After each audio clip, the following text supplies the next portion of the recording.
Well, welcome everybody to the inaugural episode live stream of Bulletproof Selling. My name is Sean Rhodes. I'm the Chief Systems Architect and author of Bulletproof Selling, a guide for systemizing sales on the battlefield of business. Here we believe that hope is not a business strategy, and we're here to replace that with systems that can actually be used by top performers to get consistently better results. So if you're joining us for this live stream, it is a weekly live stream we're going to be doing, sometimes more than once a week, but it's a series that highlights the top minds in sales, from best-selling authors, trainers, and speakers to those who are out there in the field managing their sales teams. My commitment is that every episode is going to come with a sales system that you can use no matter the size of your business or the size of your goals. And if I could invite anybody to be with me on the inaugural live stream of Bulletproof Selling, it would be this guy you see on your screen. His name is Mark Hunter. He's the author of a book called A Mind for Sales. I'm going to talk a little bit about this book only because it's good enough to actually read. And I can't say that about every book that sits on my bookshelf or that's passed through my library. But Mark is going to talk to us a little bit about this book, the insights that he shares here, and of course, what inspired him to write it. But I got to tell you a little bit about Mark because this guy actually is one of my good friends in the sales network. He's a fellow National Speakers Association member. And when I met him, he did a rare thing in the world of sales. He said, you know what, if I can help you in any way, go ahead and reach out. And you better believe I took advantage of that. So Mark, welcome to the show, my friend. I'd love it if you could share with people who don't know who you are and what you're about, a little bit about your history in the world of sales. I know you came from an organization where you were the sales guy, and now you're out there helping organizations change the way that they sell. And from there, I want to hear about A Mind for Sales. So let's dive into it, sir. Well, that's good. But if this is the inaugural thing, we should have balloons. We should have confetti cannons. We should have all kinds of stuff going off around us because, hey, this is the very first one. And you know what's nice is by having me as your guest, you set the bar. And of course, on these live streams, technical issues happen. So I think I've just frozen Mark, which is a good thing to happen on a live stream. So I will definitely be able to fill the space until he rejoins us. That's okay. Mark, sir, there you are. I think yeah. Hey, you know what? See, now this just proves that there were people doubting that this was live, but now this just proves that we are live. Anyway, okay, a little bit about my background. Yeah, I go by the name The Sales Hunter. Yes, sir. So people always say, okay, so you've been in sales your whole life. No, I've had the last name Hunter my whole life, but I haven't been in sales my whole life. Sales was just something I kind of fell in. In fact, I talk about it in my book, A Mind for Sales. I'll get to that in just a second. My whole background, what I do is I just help people and companies sell more effectively. And what that means is prospecting. My whole claim to fame, not claim to fame, kind of where I focus on is really prospecting. How do we prospect better? Because here's what I'll argue. This is the piece that everybody's scared about, right? I mean, everybody's scared about prospecting. And I'll say, hey, if you have the ability to help someone, then it's your obligation to reach out to them. Just that simple. Just that simple. So let me give you a little bit about, I do a lot of speaking like you, and we used to travel. We used to, yeah. Gee, that was a novel concept. But I have several books out. A Mind for Sales we'll talk about. I got some other books out. But I have a podcast like you and just do a lot of work in the whole sales arena. How I got into sales, I'll just talk about, because I talk about in the first part of my book. Yeah. I didn't want to go into sales. I'm going to cut the story short. But I did not go to college to be, I don't think anybody went to college to be in sales. I don't think that's in him. I got into sales because of the police department. The police department put me in sales because I got so many speeding tickets. Now, nobody was hurt, nobody was harmed. But what happened was I couldn't afford car insurance. I could not afford car insurance. So I wound up getting a job that supplied me with a car. That was a sales job. And I was such a stellar success. I got fired from my first sales job with a car. Nice. But it's okay. I came back and did it again because I got fired from my second sales job with a car. Yeah. So isn't this really cool that you're standing here or you're sitting here or you're doing something, watching, listening to a guy who was fired from his first two sales job talking about sales. But you know what? I'm actually quite proud of that because that's how I really had to learn how to sell. Because the problem is, and this is where so many people go awry, they think selling is about the product and the service. No, it's about the customer. Hmm. It's about when you put the customer first, it is amazing how it changes things. And because along the way, I realized that I have a passion for people. I have a passion for people. Sales just happens to be the medium that I Right. use to really connect with people.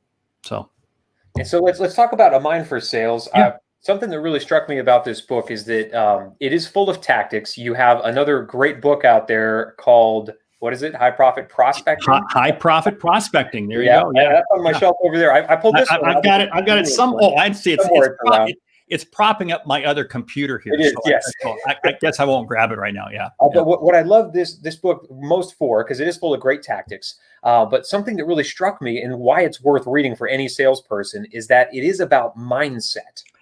And so many times with so many salespeople that I've been able to speak to, that I've been able to coach, they're passionate about their product or service. They're passionate about their customer, like they want to serve, but there's a bridge that just hasn't been built that gives them the mindset they need to consistently do the hard work of picking up the phone, sending the emails, finding ways to continue to add value into people's lives, even when they haven't said, yes, I'd like to buy your thing. So talk to us a little about the idea that came behind A Mind for Sales and why you thought it was the right time to really talk about mindset in the world of selling.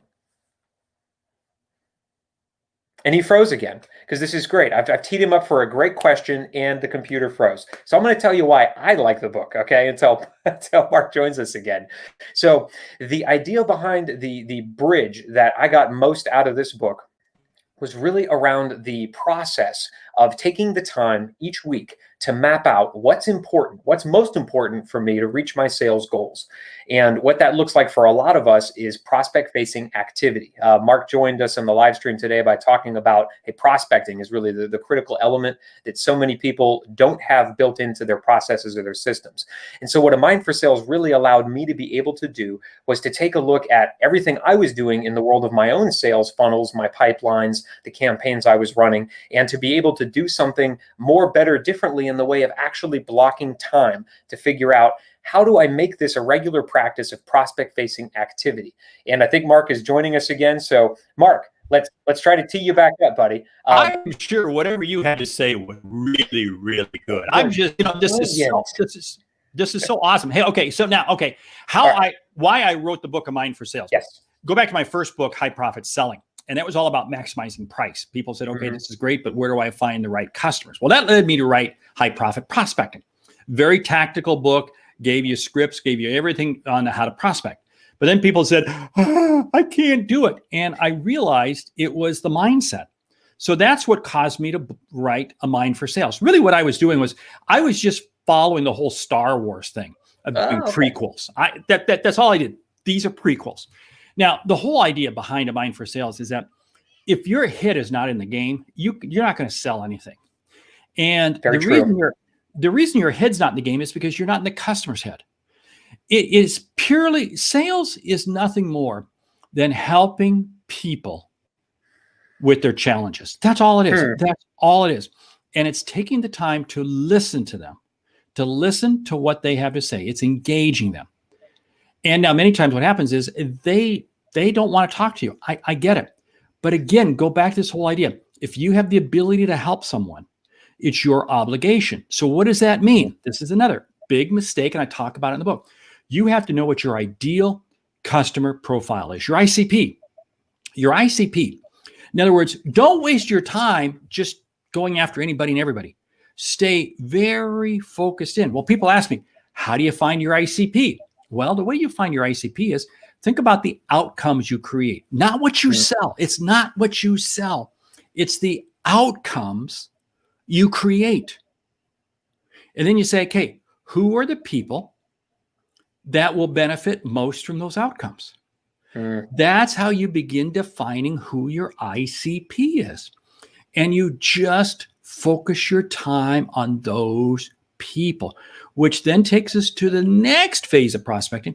You got to be consistent. Oh, and that's the toughest thing, man. And so that leads in perfectly into systems, because that's what we're all about here. That's why I liked your book, Bulletproof Selling, because your whole book is about systems. And you can be the greatest person in the world, but if you don't have a system, forget it. And so that's what yeah, exactly. That's where it comes from. So tell me a little bit about, because this is something that we see across the world of sales. There are salespeople out there that are doing absolutely great. I find the majority of them have been in their industry a while. There's a joke in professional speakers, like, what does it take to become a professional speaking success? It's 10 years. I find a lot of people in sales, same way. They just have a lot of tenure in their industry, which means a lot of hard lessons learned. And so I'd love to know from you what you see those people doing, and it might be unconsciously, but as you coach, hundreds and thousands of salespeople around the world, what are the most successful ones doing in their processes and their systems? And it's probably innate, it's learned. It's not like they have a checklist or they're using a campaign flow like we talk about in Bulletproof Selling. What are they doing in order to find that success that they're achieving, that their junior salespeople are just like, man, I wish I could crack the code on that? Well, yeah, so much of it is just they do it subconsciously, but here's the whole thing. They are ruthless with their time. You have to be ruthless with their time. There's only two things you can be spending your time on. And, people say, well, I'm busy. Okay, you're busy, but are you productive? The measurement of productivity is, are you creating revenue or helping achieve one of your goals? And what I find is too many people, well, I'm checking this website. I'm doing this. I'm doing this. I'm doing that. No. That's busy, but that's not productive. The top performing people in any industry are ruthless because they're productive, because they're focused on creating revenue, or they're working to fulfill one of their goals. That's it. Now, what does this mean? You have to be absolutely consistent in your activity. And I always say some of the best words, some of the best advice you'll ever find is found in your shampoo. It is found in your shower. It's on a shampoo bottle. Okay. Right. And it's those words, rinse and repeat. Yeah. Rinse and repeat. And I talk about this a lot. And I go, because you really have to, with prospects, with customers, rinse and repeat. You got to keep coming back. But rinse, what is rinse all about? It's putting new shampoo in your hair. It's a new idea. It's a new tactic. It's a new piece of advice. You have to be willing to do that. What I find happening, this is the difference between great salespeople and average and poor salespeople. Poor salespeople will call up a prospect. They'll call them twice. Oh, they didn't take my call. They never returned the call. They must not be interested. Right. The great salesperson says, hold it. I know I can help them. And they keep trying, keep delivering value. And eventually they go, I got to talk to this salesperson because they probably have something I need. Boom. That's one of the biggest differences. Don't give up.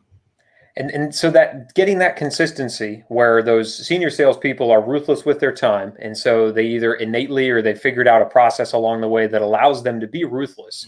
If I'm just getting my start in the world of sales, what are the first couple of things that you recommend I do to be more consistent, to be more ruthless with my time? What are some tactics that you advise your audiences and the people that you coach to do? Yeah, here's what you want to do, because getting going in sales can be very frustrating. Oh yeah. First of all, set low goals. Low goals, just like you did by having me on your podcast the first time on the podcast. Now, here's why. Success creates success.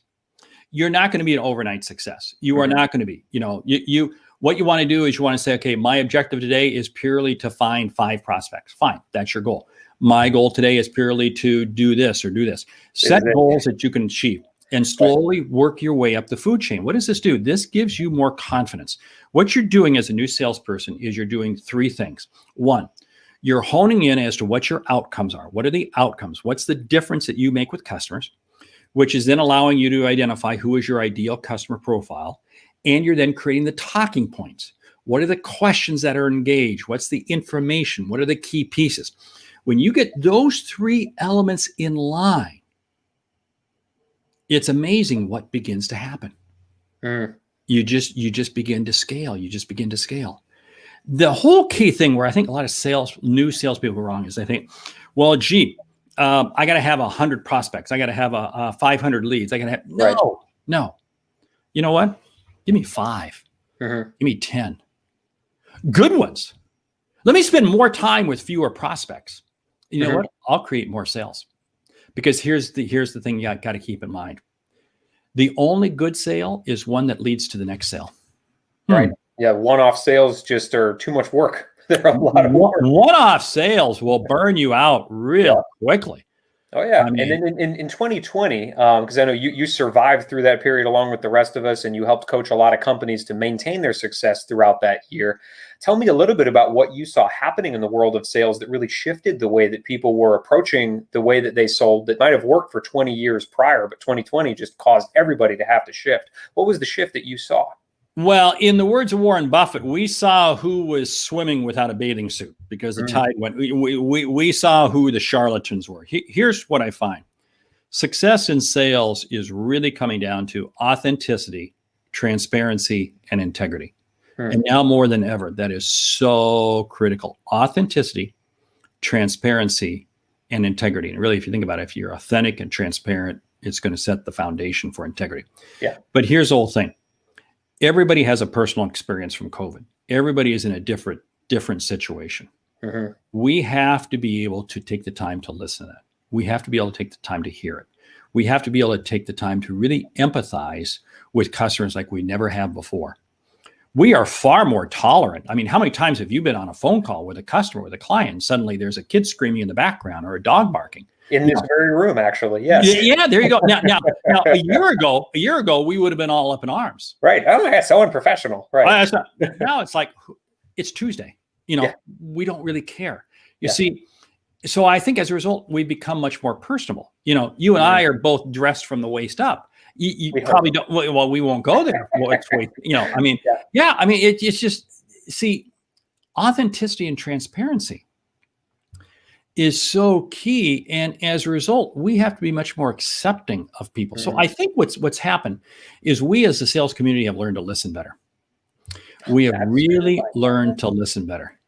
And we've also learned the art of discipline because for many of us, I was talking with a company this morning, talking Mhm. with the buyers. Okay, this is a purchase. I was talking with the purchasing department, and I said, "What was it like the first several months of the pandemic?" And they Mhm. said it was weird. Yeah, because now suddenly you were buying from home.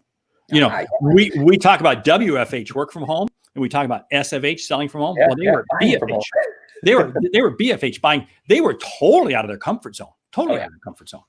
Yeah. So we've learned, we have all received an MBA in human life. Oh, yeah, because Over we're the going past year. through it whether we want to or not, whether we wanted to shield ourselves or not. It is an Sequestering in the home is a new MBA, yeah. I'm finding. It is an online, offline course that none of us knew we were signing up for. And for the for future thinking then, if we're thinking about 2021, there's still a lot of uncertainty in the world, but there is that glimmer of hope. And so how are you finding that's affecting the way that people sell? Is it changing at all? Are people needing to look at new ways of reaching out, being more in touch, more hopeful, more positive messaging? Or is it just do what you were doing in 2020? How's that looking for you? Well, this is kind of it's a mixed bag. I mean, Mm, I go back about a month ago and people were getting very optimistic because the yeah. vaccine was going to start getting approved. Now they're saying, wow, this is going to take a long time. So it kind of, what I find is the mood ebbs and flows much more frequently, much faster than Mm, it ever did before. So this is what I find the majority of companies are doing. They are planning 21 to be basically in a remote environment for the entire right. year. And if things open up and things go for it, in fact, I had a VP of sales ask me this question. He says, "Do you think we'll get back to trade shows by the end of the year?" And I said, "I don't know." I said, "I think smaller regional trade shows for sure. National ones, just don't know." Mhm. And because he was asking me for ideas and strategies as to how to navigate, because like a lot of companies, all of their lead generation came from trade shows. Right. Yeah. All the hundreds of leads they got each month, right from trade shows. Yeah. Boom, that kind of died real quickly. So here's what I find. People are finding alternate ways to sell, alternate ways to connect, alternate ways to communicate. And that's something that I heard from a salesperson just this morning, and I'd love to get your insight because I know he's going to be listening to this if he's not watching it live. The folks that used to be able, and their entire business model is predicated on in-person meetings, whether it was local, just stop by your business and say hi to everybody, or whether it was get on an airplane and stop by. that's largely gone away just because these companies don't allow strangers in, or they're not even in their offices anymore. And so if a salesperson has finally realized that, hey, this is not going to change anytime soon, what can they begin doing differently in order to adapt to this virtual selling environment where now they're inside salespeople, basically, where before they were made a career on outside sales? Well, yeah, it is. And here's the whole thing. You better get used to just like what we're doing here. We're talking by way of video streaming.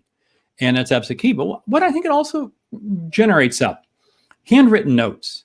Handwritten notes are really making a comeback. And I'm really I really encourage salespeople to be using different mediums. Short videos you're sending out. Now, remember, we're all dancing this together, which now brings up another situation. Your reputation arrives before you do. Oh, yeah. Long before. Long before you do. When you pick up the phone, you call somebody, and then you set up a call, they're Googling you. They're Googling you. And LinkedIn is the front door to the business world. What does your LinkedIn profile say about you? I can't stress this enough. What does your LinkedIn profile say about you? And what type of stuff are you posting? What are you doing? Are you posting, or is it just? Are you? Well, this whole thing. Now, you can't take clicks and likes to the bank. People sit there and say, "Well, I'm going to post every day, and I'm going to get all these people to like me." And no. My bank, I don't know where you bank, but my bank does not take clicks and likes. I tried. They don't. It just doesn't work.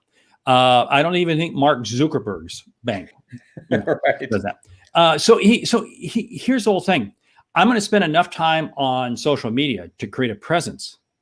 But then my whole piece is it's the telephone. And I'll tell you what, the telephone has regained. Oh, yeah. In terms of its connectivity, this ability. I had a conversation this morning, had a 1-hour conversation with the VP of sales and one of his assistants. And I'd never spoken with them. Never spoken with them before, but we had arranged a meeting, and I didn't know we were going to talk an hour. We wound up talking an hour. The whole hour. And it was great. And it was just on the telephone. So don't think for a moment that everything has to be a Zoom. No, okay, so it can be telephone. And I know for myself, in our prospecting activities, summer last year was almost impossible to get someone on the phone. It was, maybe the call forwarders hadn't been set up, but we're finding more recently that people are beginning to pick up the phone again. They figured out how to forward the office line. I don't know. But tell me a little bit about, for the folks that are not used to the phone, what are maybe the top 3 things I need to know about using the phone, where before it was all email or all in-person visits? What do I got to do differently? Make the call. First of all, I don't think they're going to be there, so I'm not going to call. Now, don't hesitate to call. Now, here's the whole thing, though. We may be selling B2B, business to business, or B2C, business to consumer, but it's still H to H, human to human.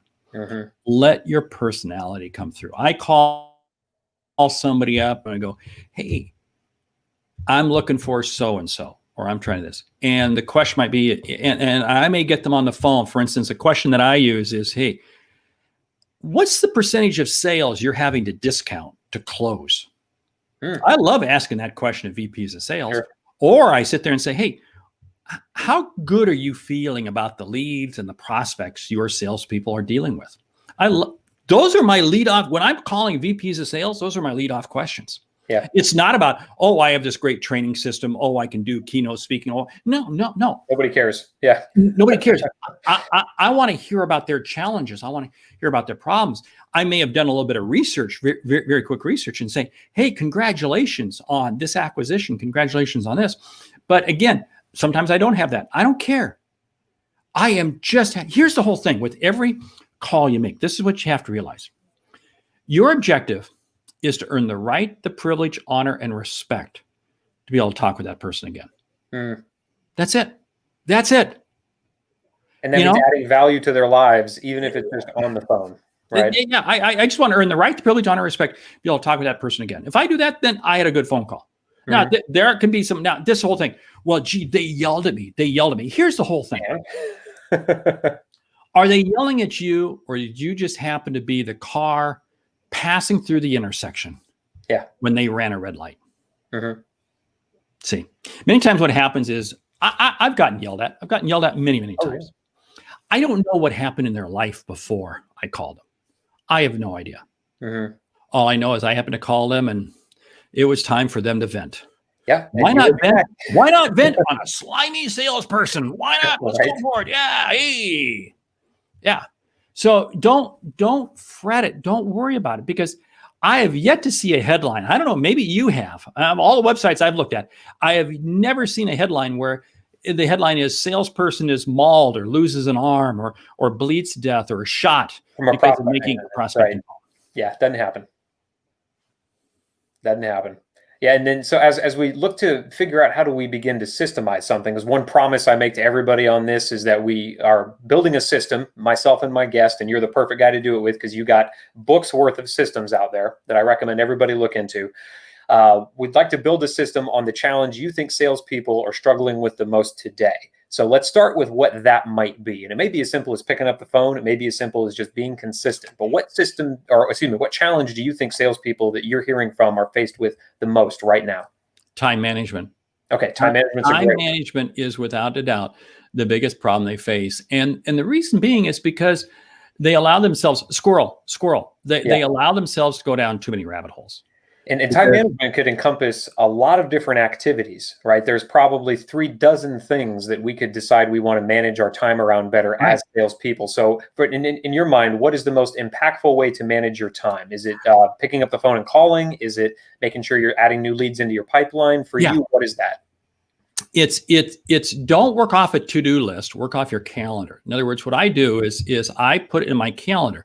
Here's a 30-minute block of time where I'm going to be prospecting. Here's a 30-minute time where I have 30 minutes set aside later on this afternoon to do with a response I need to get back to a customer. Boom, that's a 30-minute. That's not on my to-do list. That's really set from 3:30 to 4. That's what I'm going to be doing today, period. Here's what happens. When I build my day that manner, it's amazing how much more focused I am because I know I got 30 minutes to get that done. Yeah. I will get it done. Otherwise, you know what happened? I'd probably dink around with it for an hour and a half. And the time just expands. Yeah. Time will always expand to it's any amount of time. I could take a 5-minute task and make it a 5-hour task if you give me 5 hours to do it in. Okay, so I love this. Let's talk about time management and blocking time on the calendar. Right. So the idea behind this, and you read it in the book, Bulletproof Selling. Mark was one of our earliest endorsers. So if you get a chance to pick up the copy of the book, we're going to be announcing launch dates very soon. It's all about trimming hope from our sales strategies because so many salespeople rely on hope too much. And so TRIM is just a very simple acronym.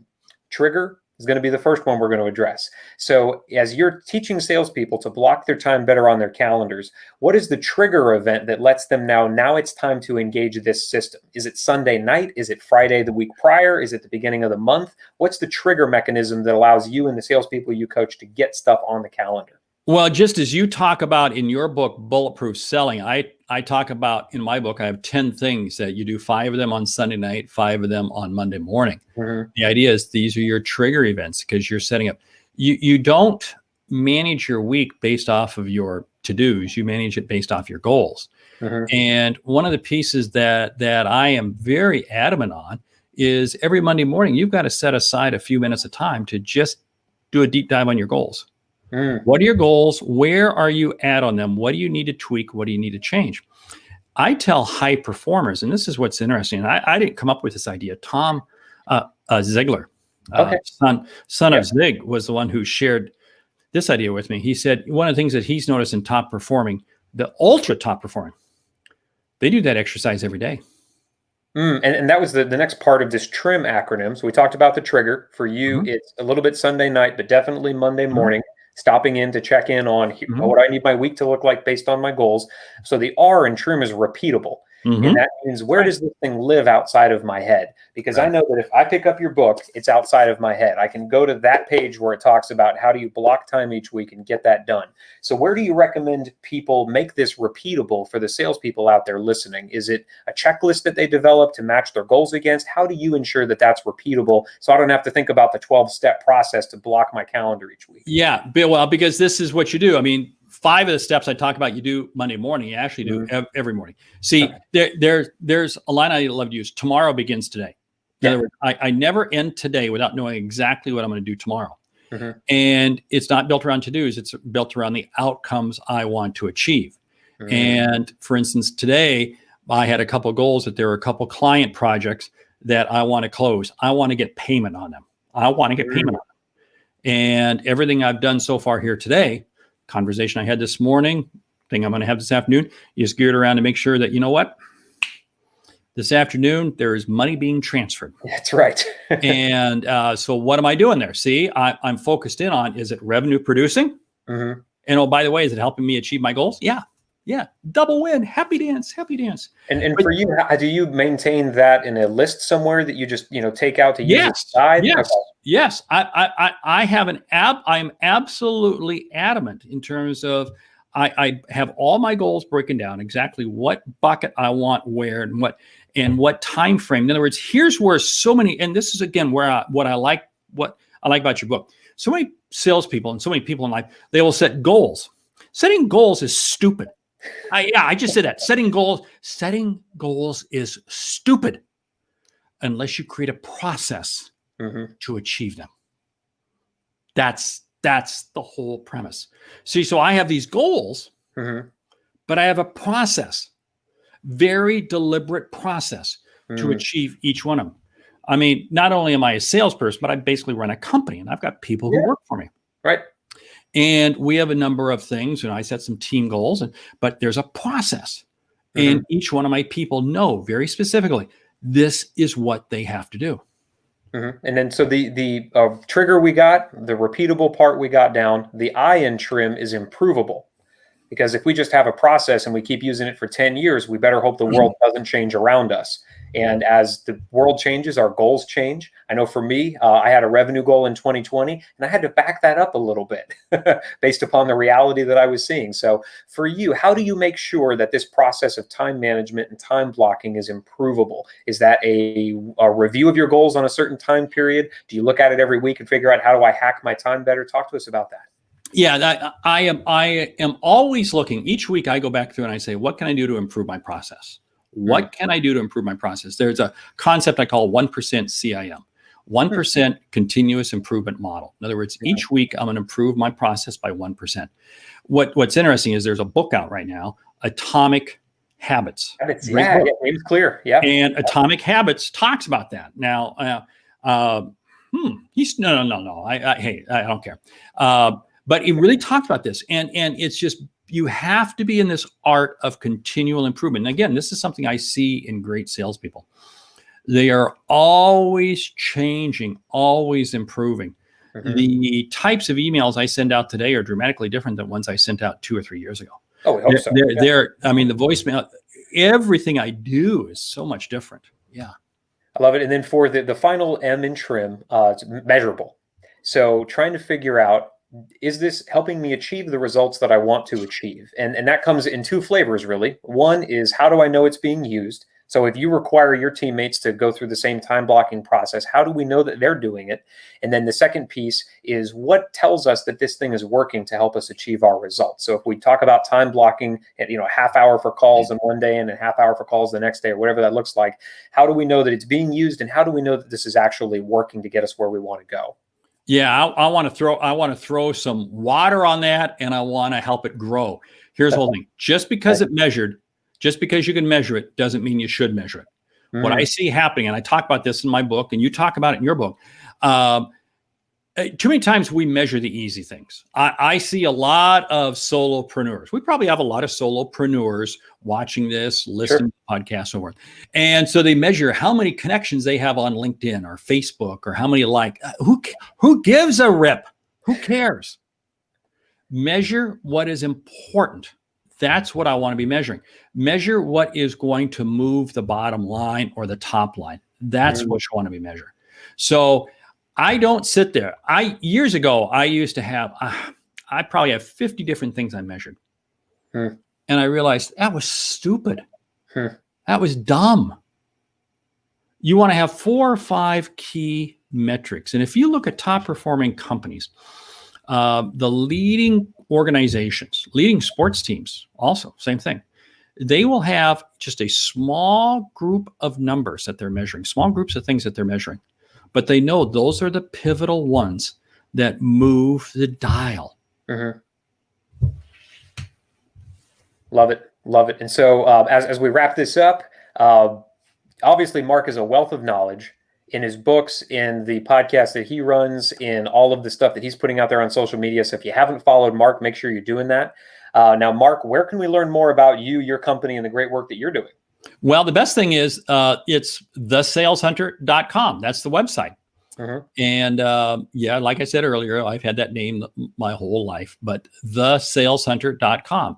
That's where we park everything. We've got links to all kinds of things you can download, Amazon links to go grab the books. But yeah, here's the whole thing. Sales is not a solo sport. Sales is a team activity. Mm-hmm. And you or I on the same team. We're all on the same team. No matter what company we work for. Yeah. And that's helping each other, because sales is a community. And I'm on a mission. How do we get sales to be seen as critical a profession as anyone else out there? Because if you think about it, the economy runs on business. Mm-hmm. Business runs on sales. Try to do sales without salespeople. It doesn't work. Try to do good sales without systems, and you don't get the results you're after. You got it. It all feeds each other, man. Well, Mark, thanks so much for joining us today. And for all the listeners out there that are catching this live stream or that are listening to us on the podcast, make sure that you're following us on Facebook, LinkedIn, and YouTube for other live streams. And of course, check out that podcast on iTunes, Stitcher, Spotify, wherever podcasts are listened to. For more sales systems to help you replace your hope with certainty, check out the resources we're posting every week for free over at www.bulletproofselling.systems. Sean Rhodes here. In addition with Mark Hunter, it has been a pleasure serving you today. Let's go out there. Let's make selling bulletproof. Thanks so much, Mark. Thank you.